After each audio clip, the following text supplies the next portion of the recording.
অধ্যায় 4 নরখাদক বিভীষিকা। উইন্ডিগো আচমকা ঝাঁপিয়ে পড়ল স্যামের উপর।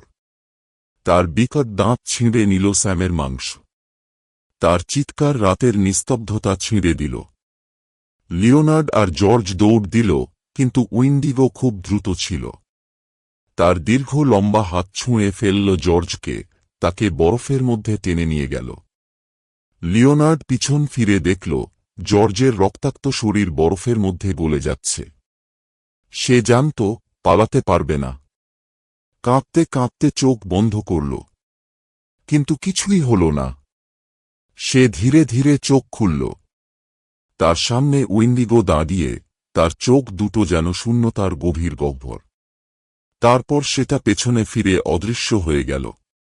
বহু বছর পর কানাডার সেই জমাট বাঁধা অরণ্যে এক অভিযাত্রী লিওনার্ডকে খুঁজে পেল। সে তখনও বেঁচে, কিন্তু তার চোখে কোনো অনুভূতি নেই। সে শুধু একটাই কথা ফিসফিস করে বলল, আমি এখন উইন্ডিগো।